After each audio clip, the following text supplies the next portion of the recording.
అమరావతి రాజధాని చట్టబద్ధత కోసం నిజంగా చట్టబద్ధంగానే ముందుకు వెళ్తున్నారా అనే ప్రశ్నలు అయితే ఇప్పుడు ప్రతిపక్షం రేజ్ చేస్తోంది. ఎందుకంటే 2 సభలు ఉన్నప్పుడు అసెంబ్లీతో పాటుగా మండలిలో కూడా ఆ తీర్మానం ఆమోదం పొందాలి. కానీ ఇక్కడ ఏకపక్షంగా తీర్మానించేసి పంపించేశారా, లేదంటే కేంద్రం కేవలం రాష్ట్ర ప్రభుత్వం అభిప్రాయం మాత్రమే తెలుసుకునే పనిలో భాగంగా ఇదంతా వాళ్ళ అభిప్రాయాన్ని మాత్రమే చెప్పారా అనేది కూడా ఒక అతిపెద్ద డౌట్. అంటే చట్టబద్ధత అనేది చట్టబద్ధంగా జరుగుతుందా లేదా, ఇప్పుడు ఇంత హడావుడిగా వాస్తవానికి ఇంకా ఏప్రిల్ 4వ తేదీ లోపు ఒకవేళ సభలు కనుక అక్కడ పార్లమెంట్ సభలు ముగుస్తుంటే ఆ లోపే చట్టబద్ధత కల్పించేస్తారా? వెంకయ్యనాయుడు గారు కూడా దీనికి సంబంధించి కీలక వ్యాఖ్యలు చేశారు అనేది వీటన్నిటి మీద చర్చించే ప్రయత్నం చేద్దాం. సార్, ఒకటి వైసీపీ రేజ్ చేస్తున్న పాయింట్ కానీ జనరల్గా వస్తున్న డౌట్ కానీ ఇదే, 2 సభలు ఉన్నప్పుడు మండలికి అసలు పంపాల్సిన అవసరం లేదా అసలు? అంటే వీళ్ళ పంపిన తీర్మానాన్ని ఎలా చూడాలి? ఇక్కడ బేసిక్గా పబ్లిక్ని ఒక కన్ఫ్యూజ్ చేసేటటువంటి సిస్టము టెక్నికాలిటీస్తో ఒక గేమ్ ఆడుతున్నారు. ఏంటయ్యా ఈ టెక్నికాలిటీస్ అంటే, ఇప్పుడు సుప్రీంకోర్టుకి కూడా కేంద్ర ప్రభుత్వం ఇదివరకు ఏమని చెప్పింది, రాజధానికి సంబంధించి మార్చుకునే హక్కు ఉంది ఆ రాష్ట్రానికంటే, రాష్ట్రానికి ఉంది, మాకు సంబంధం లేదని చెప్పింది. రాజధాని ఒకవేళ అక్కడే ఉండాలి కేంద్ర ప్రభుత్వ అనుమతితోనేనంటే మా అనుమతి అక్కర్లేదని చెప్పింది కదా. అది ప్రత్యేకించి ఆంధ్ర కోసం చట్టమేమైనా మారుస్తారా? తర్వాత మరి అసలు అమరావతి గురించి మీ దగ్గర ఉన్న సమాచారం ఏమంటే, ఒకప్పుడు అమరావతిని రాజధానిగా చేస్తాం, నవనగరాలతో కూడిన రాజధాని అని మాకు చంద్రబాబు ప్రభుత్వం తీర్మానం చేసి పంపించింది, నోట్ చేసుకున్నాం. రెండోసారి జగన్ ప్రభుత్వం వచ్చి 3 రాజధానులు అని చెప్పి చేసింది, దాన్ని మేము నోట్ చేసుకున్నాం. ఇంకేమైనా తదుపరి ఉంటే మీకు చెప్తామంది కోర్టుకి. కేంద్ర ప్రభుత్వం అఫిడవిట్, అది నోటి మాట కాదు, కోర్టులో వేసిన అఫిడవిట్.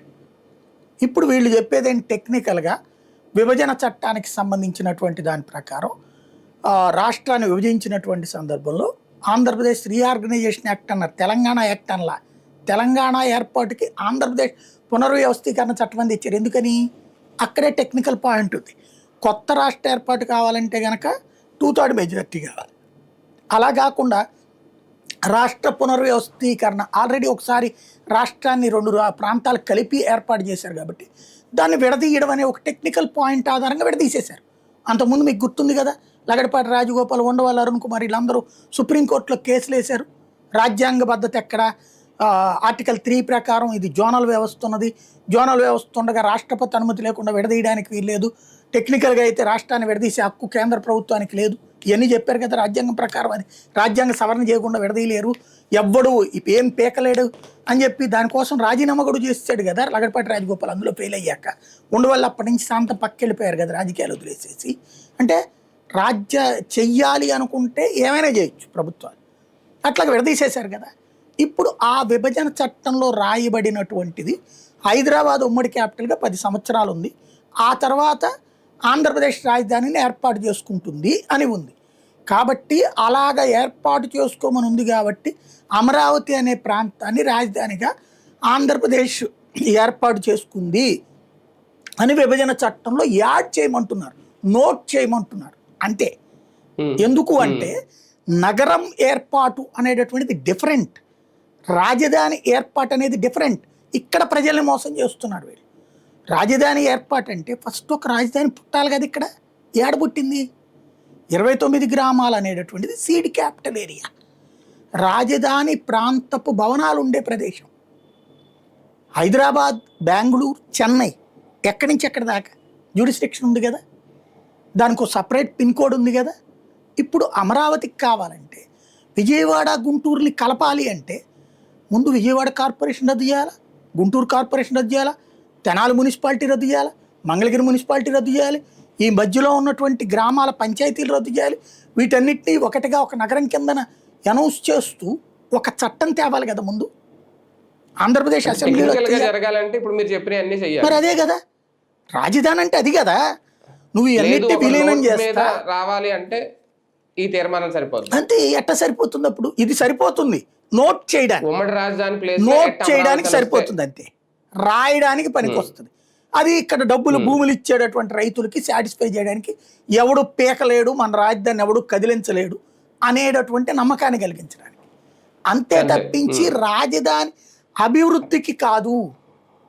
రాజధాని మీద still now they are in confusion. పాలకులే అయోమయంలో ఉన్నారు.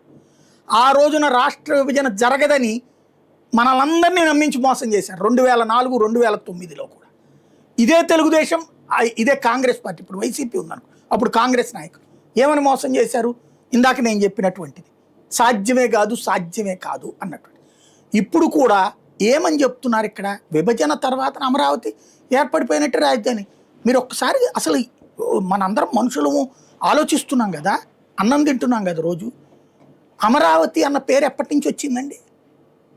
ఎప్పటి నుంచి పెట్టారు రాజధాని అని? 2014. 11 సంవత్సరాలైనా రాజధానికి జ్యూరిస్డిక్షన్ లేకపోవడం ఏంటండి? ఇప్పుడు ఎక్కడికి వెళ్తోంది? వెలగపూడి కమ్యూనికేషన్. విజయవాడ కార్పొరేషనే కదా ఇప్పుడు, గుంటూరు కార్పొరేషనే కదా ఇప్పుడు, మంగళగిరి మున్సిపాలిటీనే కదా ఇప్పుడు. ఎక్కడుంది ఇక్కడ మరి రాజధాని? ఇప్పుడు హైదరాబాద్లో Kukatpally municipality separate, LB Nagar municipality separate, Miyapur municipality separate, ఇట్లుందా? హైటెక్ సిటీ ఏరియా సపరేట్ అని ఏమన్నా ఉందా? అక్కడ మున్సిపాలిటీలు సపరేట్గా ఉన్నాయా? అది మొత్తం కలిపితేనే కదా నగరం, అది మొత్తం కలిపితేనే కదా కార్పొరేషను. GHMC కదా, గ్రేటర్ హైదరాబాద్ మున్సిపల్ కార్పొరేషన్. ఇప్పుడు అందులో కొన్ని కార్పొరేషన్లు విడదీస్తున్నారు. GHMCగానే ఉంటుంది, క్యాపిటల్ GHMCలోనే ఉంటుంది. ఆ వేరే కార్పొరేషన్కి పోవట్ల రాజధాని అక్కడ. అంటే ఏంటి ఇక్కడ? రాజధాని మనకి ఇది అన్నటువంటిది వాళ్ళకి కేవలం కాగితాల మీద రాసుకోపో అని చెప్తున్నారు. రాసుకుంటే ఏం ప్రయోజనం? ఎక్కడి నుంచి ఎక్కడి దాకా? ఇప్పుడు నిజంగా వీళ్ళు రాసిన తీర్మానం కరెక్ట్గా అమలైతే అమరావతి పంచాయతీ ఉంది కదా, అదే రాజధాని అవుతుంది లెక్క ప్రకారం. నీ పేరు అక్షరాల పేరుతో రాస్తే మన రాష్ట్రంలో ఇప్పుడు అమరావతి అనే పేరు ఉన్నది ఒకే ఒక్క పంచాయతీకి, అదే అమరలింగేశ్వర స్వామి టెంపుల్ ఉన్నటువంటి ఊరు. అదే మన రాజధాని ఇప్పుడు అవ్వాలి వీళ్ళు రాసిన పేరు ప్రకారం అయితే. అంతే కదా? నగరం ఎక్కడుంది మరి? ఇంకా పోనీ ఈ రాజధాని చెప్పే 29 గ్రామాలు లేదా బెజవాడ, గుంటూరులో అమరావతి లేదే నీ మాస్టర్ ప్లాన్లో, అది సపరేట్గా ఉంది. పోనీ దాన్ని 29 గ్రామాల్లో కలిపినా ఒక అర్థం ఉంటుంది, అమరావతి నగరం దీంట్లో యాడ్ అవుతూ ఉంటుంది లేరా అని చెప్పేసి. కానీ ఈ రాష్ట్ర రికార్డులో ఉన్న ఏకైక అమరావతి అమరలింగేశ్వర స్వామి టెంపుల్ ఉన్నటువంటిది. దాంట్లో యాడ్ చేశారు తీసుకెళ్ళి 29 గ్రామాలని. అసలు ఎక్కడ అయోమయాన్ని సృష్టిస్తున్నారు? ఎందుకు ఇట్లా చేస్తున్నారు? రాష్ట్ర ప్రయోజనాల కోసమేనా వీళ్ళకున్న అయోమయం ఏంటంటే 29 గ్రామాలు కాకుండా విజయవాడ, గుంటూరు కలిపితే అభివృద్ధి మొత్తం డిస్ట్రిబ్యూట్ అయిపోతుంది. ఈ ఏరియాలన్నిటికీ జనం ఆగబడతారు కానీ అక్కడికి రారు. ఎందుకంటే ఇప్పుడు విజయవాడలోనే ఉంది, మా సింగనగరం, మా ఏరియాలన్నీ ఎప్పుడు భూమి పుట్టక ముందు నుంచి ఉన్నాయి. అవన్నీ రైల్వే లైన్ మీద ఇప్పుడు వంతెనలు వేయక ముందు నుంచి ఉన్నాయి. అప్పుడు ఎప్పటి నుంచో తర్వాత వంతెన వేశారు, 2 వైపుల నుంచి వంతెన ఉన్నది. కానీ డెవలప్మెంట్ ఎంతవరకు ఉంది? విజయవాడ బందర్ రోడ్డుకున్న డెవలప్మెంటు, కంకిపాడుకున్న డెవలప్మెంటు, లేకపోతే ఏలూరు రోడ్డుకున్న డెవలప్మెంటు, BRTS రోడ్డుకి సత్యనారాయణపురానికి ఉన్న డెవలప్మెంటు ఇక్కడికి వచ్చిందా? సింగనగర్కి రాలేదు. ఎందుకని? ఊరు చివర కాబట్టి. సత్యనారాయణపురంలో ₹1,00,00,000 100 గజాలు బలికితే అదే సింగనగర్లో వచ్చేటప్పటికి 25 లక్షలకు వస్తుంది. అంటే రాజధానిలోనే, అంటే విజయవాడ నగరంలోనే ఊరి చివరికి ఊరి మధ్యకున్న తేడాది. ఇప్పుడు అట్లాంటప్పుడు ఇవన్నీ అమరావతి కనుక సెట్ చేసేస్తే అదేంటి? ఒకప్పుడు చంద్రబాబు గారు చెప్పేవాళ్ళు డెత్ సిటీ అని అయినవి రాయపూరు, నయా రాయపూరు, లేకపోతే కనుక గాంధీనగర్, న్యూ గాంధీనగర్, ఇవన్నీ కూడా పొద్దున పొట్టు వస్తారు, సాయంత్రం వెళ్ళిపోతారు, ఎవరు అక్కడ ఉండరు, అట్లా ఉండనివ్వని నేను అమరావతి అన్నారు. అప్పుడు ఏం చేయాలి నువ్వు? ఈ మొత్తాన్ని కలిపితే అదొక యాక్టివిటీ సిటీ అవుతుంది. ఉట్టి 29 గ్రామాలే అయితే నేను ఇప్పుడు అక్కడికి వెళ్ళి ఉండాలంటే నాకు అపార్ట్మెంట్ కొనుక్కోవాలి, ఫ్లాట్ కొనుక్కోవాలంటే ఎవరి దగ్గర కొనుక్కోవాలి? ఇప్పుడు ఆ భూ సమీకరణ కింద ఇచ్చిన రైతు కట్టించే దీని దగ్గర అతను ఎవరితో ఉన్న డెవలప్మెంట్కి ఇచ్చుకుని చేస్తే అంటే ₹1,00,00,000 ఫ్లాట్, ₹1,00,00,000 ఫ్లాట్ ఆల్రెడీ. నేను ఎట్టొచ్చి అక్కడ ఉంటాను? ఒక 25,000 జీతం సంపాదించేవాడు అక్కడికి వచ్చి ఎట్టుంటాడు? 50,000 కూడా అక్కడ బతకలేడు కదా. లేదు, ఒక ఇంట్లో పని మనిషిగా చేసేటటువంటి అమ్మాయి అక్కడ ఎట్ట బతుకుతుంది? వాళ్ళకి అయ్యో కడతాం ఇల్లు అన్నారు. ఇది ఫ్యూచరే కదా, ప్రజెంట్ టెన్స్లో కాదు కదా. 11 ఏళ్ళు అండి రాజధాని వచ్చి. 11 ఏళ్లలో ఎలాగ మనం ఏం చేస్తున్నాం? అక్కడ మధ్యతరగతి బతకడానికి ఒక MIG, LIG, HIG లాంటి అపార్ట్మెంట్లు ఏమైనా కట్టించామా? హౌసింగ్ బోర్డు టైపులో లేదు పేదలకి ఇందిరమ్మ, రాజీవ్ గృహకల్ప, లేకపోతే మనం చెప్పే వాంబే లేదా టిట్కో ఇళ్ళు ఏమైనా కట్టించాం, అదేదో కట్టిస్తామంటున్నారు. ఇంకా అవేమీ లేకుండా అది రాజధాని 29 గ్రామాలు.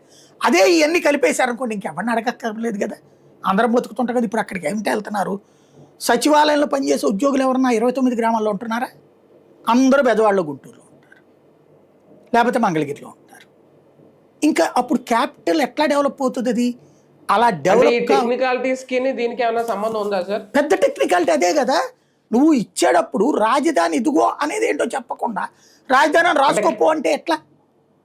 కేంద్రం ఈ టెక్నికాలిటీస్ అన్ని చూసి వాళ్ళు అడగరు అసలు, వాళ్ళు ఏమి అడగరండి. వాళ్ళకి రాజధాని అనేటటువంటిది ఒక అబ్బూస్. రాజధానికి ఎంత డబ్బులు ఇవ్వాలి, ఇస్తారు అంతే. అప్పుడు రాయ్పూర్కి 5,000 రూపాయలు, 5,000 కోట్లు ఇచ్చారు. 500 కోట్లు, 5,000 కూడా కాదు, 500 కోట్లు ఇచ్చారు రాయ్పూర్కి. జార్ఖండ్కి ఒక 500 కోట్లు ఇచ్చారు. ఆ రోజు 4 రాష్ట్రాలు ఏర్పాటు చేసినప్పుడు 500 కోట్లు ఇచ్చారు. ఇప్పుడు ఆ లెక్కను చూస్తే 5,000 కోట్లు అవుతుంది మ్యాక్సిమం, అంతే. అదే ఇచ్చేది కేంద్ర ప్రభుత్వం. మిగతా వాళ్ళకి ఏం సంబంధం లేదు. నువ్వు ఎట్ట కట్టుకుంటావు, ఏం రాసుకుంటావు, నువ్వు ఏ పేరు రాయమంటే అది రాస్తారు. దీనికి అమరావతి అని కాదు, నారానగరం రాయము రాస్తారు వాళ్ళు, లేదు కొణిదెల నగరం రాయము రాస్తారు వాళ్ళు. ప్రాబ్లం ఏం లేదు. నువ్వు ఏది పంపిస్తే అది రాస్తారు. అది ఒక జస్ట్ పోస్ట్ ఆఫీస్ కేంద్రం ఇక్కడ, అంతే. క్యాపిటల్ అనేది నీ చేతిలో ఉంది, నువ్వు దీన్ని క్లారిటీ ఇవ్వాల్సింది. అసలు జగన్ అనేటువంటి వాడిని ఓడగొట్టడంలో కీలక పాత్ర పోషించిన అమరావతికి ఇవాళ నువ్వు కల్పిస్తున్న చట్టబద్ధత గతంలోని డ్రామాలాగానే ముగుస్తుంది. నిజమైతే నువ్వు ఈ నగరాన్ని తయారు చేసి ఇదిగో విజయవాడలో గొల్లపూడి లేదా ఇబ్రహీంపట్నం దగ్గర లేదా కొండపల్లి దగ్గర నుంచి, లేదా ఇప్పుడు వీళ్ళు ఆ వంతెన ఎక్కడేశారు కాజా దగ్గర నుంచి వెళ్ళి అక్కడెక్కడో తయారవుతుంది అంటున్నారు కదా, అక్కడ దాకా, లేదు మైలవరం దగ్గర నుంచి గన్నవరం దాకా, అట్లాగే ఇటు పక్కన గుంటూరులో అవుట్స్కట్స్ ఉంది కదా, దాని పేరేంటది, చిలకలూరుపేట దగ్గర నుంచి అటు నూజివీడు దాకా. ఇది కదా చెప్పాల్సింది నువ్వు రాజధాని అనేటటువంటిది. జ్యూరిస్డిక్షన్ అనౌన్స్ చేయాలి కదా. ఇదిగో ఇన్ని 100 కిలోమీటర్లు, ఇన్ని నగరాలు, ఇన్ని పట్టణాలని కలిపి విలీనం చేసాం, ఇవన్నీ ఇకపైన డివిజన్లుగా మిగులుతాయి. కార్పొరేషన్లో కార్పొరేట్ డివిజన్లు ఉంటాయి కదా. కుకట్పల్లి అనేది ఒక ఊరు ఇదివరకు, ఎల్బీ నగర్ అనేది ఒక ఊరు ఇదివరకు, దిల్సుఖ్ నగర్ అనేది ఒక ఊరు ఇదివరకు. అట్లాంటి ఊర్లను తీసుకొచ్చి విలీనం చేస్తే ఇప్పుడు ఏమంటావు? హైదరాబాద్లో మేము దిల్సుఖ్ నగర్లో ఉంటాంరా, కుకట్పల్లిలో ఉంటాంరా, కుకట్పల్లి హౌసింగ్ బోర్డు కాలనీలో ఉంటాంరా, ఏఎస్రావు నగర్లో ఉంటాంరా. ఇవన్నీ ఒకప్పుడు ఊళ్ళే కదా. అట్లాగా తయారవుతుంది కదా అప్పుడు విజయవాడ, గుంటూరు అనేటటువంటిది. ఇవన్నీ అది చెప్పకుండా నువ్వు రాజధాని అయిపోయింది, ఎవడు పీకలేడంటే ఇదివరకు ఎవడన్నా బీక్కుపోయాడేంది అమరావతి. పాలకుడు వెళ్ళి ఇంకో చోట కూర్చుంటానన్నాడు, అంతే కదా. ఎవడు బీక్కుపోతాడు? ఊరు ఎవడన్నా బీక్కుపోతాడా? బేసిక్గా ఎవడు కదల్చలేరు. ఎవడు గదిలేస్తాడు ఊరిని, భూమిని ఎవడన్నా గదిలిస్తాడా? డెవలప్మెంట్ కావాలి అంటే ఒక మహానగరం కావాలి. మనం పోటీ చూపెట్టింది హైదరాబాదు, బెంగళూరు, చెన్నైలతో. అలాంటి ఒక నగరం కావాలంటే నగరాన్ని నువ్వు అనౌన్స్ చెయ్యయ్యా అంటే ఎందుకు అనౌన్స్ చేయరు వీళ్ళు? అది లేని ఈ కాగితం దేనికి పనికి వస్తుంది? అది కదా ఇక్కడ ప్రశ్న. పోనీ వీళ్ళు చెప్పిన టెక్నికాలిటీస్ నిజం అనుకుందాం, అసెంబ్లీ తీర్మానం చేస్తే అయిపోయింది.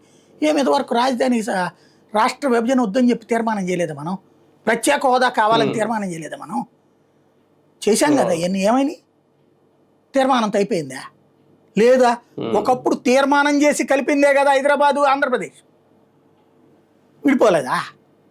తర్వాత లేదు తమిళనాడులోంచి విడిపోయి కర్నూలు రాజధానిగా పెట్టింది అసెంబ్లీలో తీర్మానం చేసినే కదా, పోలేదా? అది ఏముంది తీర్మానం అనేటటువంటిది? నగరపు సృష్టి హైదరాబాద్ ఎవడు పీకలేడు దాన్ని. ఇప్పుడు హైదరాబాద్ కాదని వేరే చోటకు పోతాడు ఎవడన్నా రాజధానికి? అక్కడ తెలంగాణలో చెన్నై కాదని ఎక్కడికైనా పోతాడు రాజధానికి? బెంగళూరు కాదని పోతాడు ఎక్కడైనా కర్ణాటకలో రాజధానికి? అక్కడ కూడా రెండో నగరాన్ని రాజధాని అని చెప్పుకుంటారు వాళ్ళు, అక్కడ కూడా అనౌన్స్ చేస్తారు. ఇక్కడ కావాల్సింది మనకు ఒక చట్టబద్ధత. అంటే మన రాష్ట్రం చేయాల్సింది, కేంద్రం కాదు. కేంద్రం రాస్తుంది, నువ్వు ఏ ఊరు పేరు రాయమంటే ఆ ఊరు పేరు రాస్తుంది. మనకి చట్టబద్ధత కావాలి. బిల్డింగ్లు అక్కడే కడుతున్నావు నువ్వు, గుడ్, వెరీ గుడ్. హైకోర్టు కడుతున్నావు, అసెంబ్లీగా ఇస్తున్నావు, అన్నీ కడుతున్నావు, వెరీ గుడ్. అవన్నీ పూర్తి చేయడానికి ఈ 5 ఏళ్ళు చాలు, సరే సరిపోతాయి అయిపోతాయి అని చెప్తున్నావు, వెరీ గుడ్. బిల్డింగ్లు కడతావు, బిల్డింగ్లు కట్టాక నేను వచ్చేట్టు ఉండాలా? నేను ఎందుకు రావాలి? నా ఊళ్ళో నేను ఉంటాను. ఎందుకు? నువ్వే చెప్తావు కదా నా రాజధాని అనేసి, ఇదంతా మేమన్నా రాజధానిలోనే ఉన్నాం అనేసి. మరి రాజధానికి ఇదంతా గుర్తించయ్యా. అమరావతిని రాజధానిగా గుర్తించకపోవడం ఏంది? వాళ్ళని ఎవరినో అమరావతిని రాజధానిగా గుర్తించమన్నావు. అమరావతిలో ఏ ఊళ్ళు ఉన్నాయో గుర్తించాల్సింది నువ్వు కదా. అది చెయ్యని రాజధాని ఏంటి అంటున్నా నేను. అలాగే చట్టబద్ధత లెక్కేసుకుంటే చట్టపరంగా అనుకున్నట్టయితే నువ్వు మరి ఇదివరకు 3 రాజధానుల బిల్లు గురించి మండల్లో ఎందుకు గొడవపడ్డా నువ్వు? మండలి తీర్మానం చేయలేదు ఆ రోజున, ఆపారు వీళ్ళే. అయినా సరే దాన్ని 3 రాజధానులను మేము నోట్ చేసుకున్నామని ఆ రోజున చెప్పింది కేంద్ర ప్రభుత్వం. హైకోర్టుకి అఫిడవిట్ ఇచ్చింది కదా కేంద్ర ప్రభుత్వం. మరి ఇంకేంది? అప్పుడు నువ్వు మండల్లో ఆపావు కదా, అయినా కూడా చట్టబద్ధత అక్కడ దిగింది కదా కేంద్రం రాసిన దాంట్లో. ఇప్పుడు ఆ ప్లేస్లో నువ్వు ఇది రాస్తున్నావు, ఏముంది అందులో? అప్పుడు అతను 3 రాజధానులు అన్నావు, నువ్వు ఇప్పుడు అమరావతి అన్నావు. ఇక్కడ చట్టబద్ధత ఇవన్నీ కలిపితేనే వస్తుంది. కలపడానికి భయం ఏంటంటే 29 గ్రామాల వాళ్ళు ఎదురు తిరుగుతారేమో. కలపకపోతే రాష్ట్ర విభజన ఇప్పుడు 2 కళ్ళ సిద్ధాంతంతో మనం ఏమన్నా రాష్ట్రాన్ని కాపాడగలిగామా? విభజన ఆపగలిగామా? లేదు. విభజన అయిపోయిన తర్వాత మొత్తం అద్భుతం హోదాలు వచ్చేస్తాయి, ఇవి వచ్చేస్తాయి అని చెప్పి జరిగిందా? నోటి మాటకి చేతకి చాలా తేడా ఉంటుంది. నాకు బాధ అనిపించింది ఏంటంటే కాస్త జెన్యూన్గా ఆలోచించడానికి అవకాశం ఉన్నటువంటి పవన్ కళ్యాణ్, భారతీయ జనతా పార్టీ, వెంకయ్యనాయుడు గారికి తెలియదు అదంతా విషయం. ఆయనకి పక్కా అనుభవం ఉంటుంది. వాళ్ళందరూ కూర్చుని ముందు అసలు ఈ బిల్లు పెట్టే ముందు, ఏం స్వామి మీరు బిల్లు పెట్టి పాడేస్తారు, అక్కడ ఏం కదిలిచ్చద్దా అంటారు. కదిలిచ్చరు, ఎవడు కదిలిస్తాడు అక్కడ. కానీ ఇక్కడ సమస్య ఏంటంటే మనం నగరం అనౌన్స్ చేయకపోతే ఎట్లాగా అని వీళ్ళు ఎందుకు ప్రెషర్ చేయలేదు? నగరం అనౌన్స్ చేయాలని కదా వీళ్ళందరూ కోరింది. మహారాజధాని ఉండాలని కదా వీళ్ళందరూ కోరుకుంది. విజయవాడ గుంటూరుతో కలిపిన రాజధాని ఉండాలని కదా వీళ్ళు కోరుకుంది. లేదా 29 గ్రామాల రాజధాని అని కోరుకున్నారా? ఒకవేళ 29 గ్రామాల రాజధాని అని కోరుకుంటే రాష్ట్రానికి వీళ్ళందరూ కలిసి ద్రోహం చేసినట్టు. 29 గ్రామాల రాజధాని అంటే మున్సిపాలిటీకి ఎక్కువ, పంచాయతీకి తక్కువ. దానివల్ల ఏంటి ప్రయోజనం రాష్ట్రానికి? ఎప్పటికి బాగుపడుతుంది? ఇక 1 కోటి మంది జనం బ్రతికితేనే రాజధాని కదా. మనం ఉపాధి అవకాశాలు ఇచ్చేదే కదా రాజధాని మనకి. ఇవాళకి హైదరాబాద్కే పోతున్నాం, బెంగళూరుకే పోతున్నాం, చెన్నైకే పోతున్నాం. వాళ్ళందరూ ఇక్కడికి రావాలంటే, ఇక్కడికి వచ్చి ఇండస్ట్రీస్ పెట్టాలంటే, ఇక్కడికి వచ్చి సాఫ్ట్వేర్ కంపెనీలు పెట్టాలంటే ఏడ పెడతారు? 29 గ్రామాల్లోనే పెడతారు అన్నీ తీసుకొచ్చి. ఇప్పటికే సాఫ్ట్వేర్లన్నీ వైజాగ్ పోతున్నాయి కదా. ఇంకప్పుడు ఏం డెవలప్మెంట్ జరుగుతుంది? కానీ ఈ టెక్నికాలిటీస్ సంబంధించి ప్రశ్నించాల్సిన అవసరం, అసలు అమరావతి మీద తమ స్టాండ్ ఏంటో చెప్పాల్సిన అవసరం వైసీపీ మీద లేదా? రేపు ఏమైనా పార్లమెంట్లో మాట్లాడతారు? వాళ్ళకి అసలు స్టాండ్ ఏముందో నాకే అర్థం కావట్లేదు. వాళ్ళది విచిత్రమైన స్టాండ్. ఇప్పుడు అమరావతిని తిడతా మాట్లాడతారు తప్పించి 3 రాజధానులు అన్నది జనం తిరస్కరించారు కదా. దెన్ నీ స్టాండ్ ఏంటి? అమరావతి మాటలు ఎందుకు ఇక్కడ? ఏది రోడ్డు పక్కన, హైవే పక్కన పెడితే బాగుండేది, అప్పుడు సరిపోయేది. నువ్వు చెప్పు, ఇప్పుడు చెప్పు. ఇదిగో మేము వస్తే ఆ నాగార్జున యూనివర్సిటీ దగ్గర విజయవాడ గుంటూరు రోడ్డు మధ్యలో పెడతాము. ఇంకెందుకు? ఇప్పుడు అవన్నీ కట్టేస్తున్నారు కదా, అక్కడ రోడ్డు కూడా వేస్తున్నారు కదా, ఇంకా నువ్వెందుకు? మరి ఇంకేంటి? ఇదే రాజధాని కొనసాగిస్తాం మేము వచ్చాక కూడా. కాకపోతే చంద్రబాబుకి ఇప్పుడు చెప్తున్నాం, విజయవాడ గుంటూరు కలుపు, నువ్వు ఈ VGTM పరిధి అంతా కలుపు. నువ్వు కలపకపోతే మేము వచ్చి కలుపుతామని చెప్పు. అప్పుడు నువ్వు మగాడివి. అప్పుడు వైసీపీకి దమ్మున్నట్టు, తెలివి ఉన్నట్టు. వీళ్ళు కలపని మోసం చేస్తున్నారు ప్రజలని చెప్పు నువ్వు. ఆ రోజు వీళ్ళు కలపకపోవడం వల్లనే మేము ఆగాము, 3 రాజధానులు అన్నామని చెప్పు నువ్వు. చెప్పలేకపోతున్నారు వీళ్ళు. వీళ్ళకి వీళ్ళ తెలివి తక్కువతనం వాళ్ళ బలం, వీళ్ళ బలహీనత వాళ్ళ బలం, అంతే. ఇది రాష్ట్ర ప్రజలకి శాపం. ఇప్పుడు జగన్ వైసీపీ సైలెంట్ గా ఉండడం బట్టే కదా రేపొద్దున ఎవరు వచ్చినా ఏం చేయకుండా మార్చకుండా ఉండేందుకు ఇది చేస్తున్నాం అని, మేమేం మార్చో అమరావతి కట్టుబడి ఉన్నాం అని చెప్పి ఒక ప్రకటన జగన్ చేస్తే అవకాశం ఉండదు కదా టీడీపీకి. కానీ ఎందుకు ఇవ్వట్లేదు? ఎక్కిరిస్తారు, అంత మించే ఉండదు. వాళ్ళు వ్యూహాత్మకంగానే పాటిస్తున్నారు. ఇప్పుడు వీళ్ళు జగన్ అనేవాడికి రాడంటున్నారు కదా, మరి ఎందుకు ఇంకా అసెంబ్లీ తీర్మానం? ఇది శాశ్వతం వీళ్ళే కదా. అదేది మొన్నటిదాకా 15 ఏళ్ళు. నిన్న పవన్ కళ్యాణ్ గారు ఈ స్పీచ్ సందర్భంగా 25 ఏళ్ళకి తీసుకెళ్ళిపోయారు. 25 ఏళ్ళు ఒకటే ప్రభుత్వం ఉంటేనే అభివృద్ధి జరుగుద్దట. మరి ఈ భారతదేశంలో 25 ఏళ్ళు ఒకటే ఉన్నటువంటిది కాంగ్రెస్ పార్టీ అధికారంలో ఉంది దాదాపు 40 ఏళ్ళు. మరి అభివృద్ధి చెందిందా?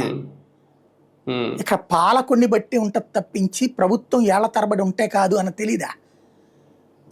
తెలుగుదేశం పార్టీ ఎన్ని సంవత్సరాలు పరిపాలించింది, కాంగ్రెస్ ఎన్ని సంవత్సరాలు పరిపాలించింది ఇక్కడ రాష్ట్రాన్ని?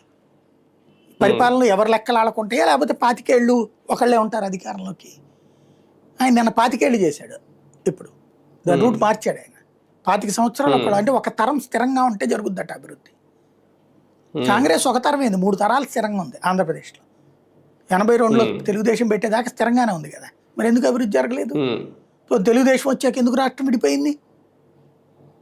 తెలుగుదేశం తర్వాతనే కదా విడిపోయింది రాష్ట్రం. అంత ఒక చోట అభివృద్ధి కేంద్రీకృతం కావడం వల్లే కదా విడిపోయింది. కేంద్రీకృతమైన చోట వాళ్ళు మాకు కావాలి మీరు బోండిరా అన్నారు, మళ్ళీ మనం కొత్తది ఎత్తుకున్నాం. అప్పుడు వికేంద్రీకరణ జరిగినట్ట, డెవలప్మెంట్ జరిగినట్ట కానట్ట? ఇక్కడ మనకేంటంటే ప్రస్తుతం మన నాయకుడు మేధావి అని ఎవరి కాళ్ళు ఫీల్ అవుతాం, మేధావుల్లో కూడా ఉంది. అది మన దౌర్భాగ్యం. అందువల్ల పార్లమెంట్ లో ఏమన్నా చర్చకు తీసుకొస్తారా సార్? పార్లమెంట్ లో ఏమన్నా వీళ్ళ అభిప్రాయం వినిపించే అవకాశం ఉంటుంది? ఖచ్చితంగా ఇది కనుక విభజన చట్టంలో యాడ్ చేసిన రోజున వైసీపీ వాళ్ళు మాట్లాడతారు. బుద్ధున్నోళ్ళు అయితే ఈ మాట మాట్లాడాలి వాళ్ళు. నేను చెప్పినట్టు జ్యూరిస్డిక్షన్ లేకుండా రాజధాని ఏడన్నా ఉంటుందా? జ్యూరిస్డిక్షన్తో రాజధాని పెడితే అప్పుడు దాంట్లో నువ్వు ఒక ఇది ఇస్తారు, హోంశాఖ నుంచి పోస్టల్ శాఖకి వెళ్తుంది, కమ్యూనికేషన్ శాఖకి సపరేట్గా ఒక ఇవన్నీ ఇస్తారు. అసలు జ్యూరిస్డిక్షన్ అసెంబ్లీలో చర్చ జరగకపోవడం ఏంటండి? జ్యూరిస్డిక్షన్ చర్చ జరగకుండా అసెంబ్లీ ఎందుకు ఇంకది? ఒకరిని జగన్ తిట్టడానికి మీటింగ్లు అది జరగాల్సింది అది కదా. అవును అవును. సరే రేపొద్దున ఏ బిల్లు అయినా సరే మండలికి పంపించకుండా ఇలా తీర్మానం చేసి కేంద్రానికి పంపించేయచ్చా? ఇది బిల్లు కాదండి, తీర్మానం అంతే. బిల్లు అంటే 2 చోట్ల ఉండాలి, గవర్నర్ ఆమోదం ఉండాలి. తీర్మానం అవసరం లేదా? తీర్మానాలకైతే అవసరం లేదు. అది తీర్మానం అనేటటువంటిది రొటీన్. ఇంతకుముందు నేను చెప్పినట్టు రాష్ట్ర విభజన చేయడానికి వీల్లేదు, తీర్మానం చేసి ప్రతిపక్ష ఎమ్మెల్యేలు కూడా అవసరం లేదా? అక్కర్లేదు. ఎంతమంది ఉంటే సభలో ఉన్నోట్లందరికీ మెజారిటీ ఉంటే చాలు కదా. అది దాంట్లో రూల్ ఏం లేదు. అది మరి అప్పుడు ఏకపక్ష తీర్మానం అవుదా? దీన్ని ఏకగ్రీవ తీర్మానం అంటారు, ఏకపక్షం అంటారు. రాకపోతే వాళ్ళ కర్మ, వాళ్ళకి చేస్తారు దానికి. ఏకగ్రీవ తీర్మానం అంటారు. ఏకగ్రీవ తీర్మానం అనేంత మాత్రాన్ని జరిగిపోతుంది అనేది కాదు, ఇక్కడ రొటీన్గా జరుగుతుంది. ఆల్రెడీ అమరావతి రాజధాని బీజేపీ కూడా అనుకుంది, వీళ్ళు కూడా అనుకున్నారు. కాబట్టి ఇంకా ప్రాబ్లం ఏముంది అసలు? మరో 4 రోజుల్లో ప్రకటన వచ్చేసే అవకాశాలు ఉన్నాయా సార్? అదే అంటే నేను చెప్పినట్టు నోట్ చేస్తారు అందులో 4. దానివల్ల ఇంకొక 500 కోట్లు, 5,000 కోట్లు, 7,000 కోట్లు డబ్బులు వస్తాయి. రాజధాని ప్రకటించుకున్నప్పుడు డబ్బులు 8,000 కోట్లు ఎంత ఇవ్వాలని ఉంది రూల్ అక్కడ, అది ఇస్తారు. డెవలప్మెంట్. రైట్. చూద్దాం. మొత్తానికి నిజంగా టెక్నికల్గా చూసుకుంటే చాలా టెక్నికాలిటీస్ని రేట్ చేయాల్సిన అవసరం ఉంది. అది ప్రతిపక్షం బాధ్యత. కానీ ఎందుకు సైలెంట్గా ఉంటుంది? వైసీపీ స్టాండ్ ఏంటి? నిజంగా అమరావతి రాజధానికి సంబంధించి రేపు పార్లమెంట్లో అయినా మాట్లాడతారా, లేదంటే ఇలాగే మౌనంగా ఉంటారా? చూద్దాం.